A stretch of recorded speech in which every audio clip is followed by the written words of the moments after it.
Let me go ahead and plug this in right now so you can see exactly how this looks. Now I am switched over to the webcam. Let's run through a bunch of lighting tests so we can see how this works in different lighting scenarios. I've got a couple key lights up here. Then I have a blue light over here, a purple light over here. Let's turn everything off. Let's check out low light. And this is with all of the lights turned off. So I do have a few monitors and they are reflecting light at me, but this is about as low light a situation as you can get. Let me go ahead now and turn on the overhead lights.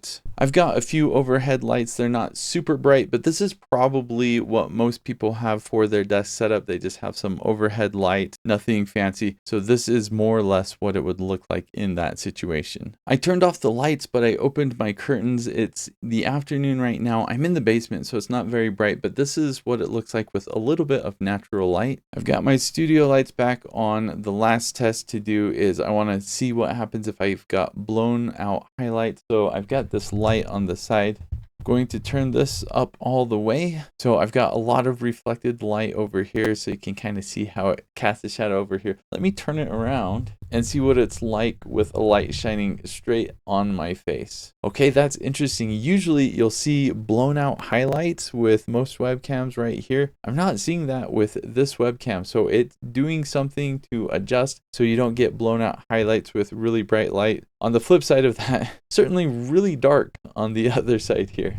I do want to point out that this webcam was sent to me to make this video, and I don't really want to share too much of my opinion, but I will point out some things that I have noticed. The first thing is I really like how it frames me in the shot. This is kind of how I like it. A little bit of my chest and my head. It's not super wide angle, and it's not just my face. So pretty happy about that. I've been trying to monitor the video as I've been talking, and I feel like when I first started, it wasn't really fully in focus, but I think it is now. So I want to test the autofocus a little bit more. So let's go ahead and use this box. Let me put it right in front of the camera. Let's see how it does with autofocus. I'm about 3 inches away and you can see it is not in focus, not in focus. It is really struggling. So I don't know if it has autofocus or not. Oh, yes, it does. Okay, so this is about a foot away. It looks like anything closer than a foot, it really kind of struggles. It looks like the autofocus works, but you can go back to the beginning of this video and kind of compare with right now and see how the focus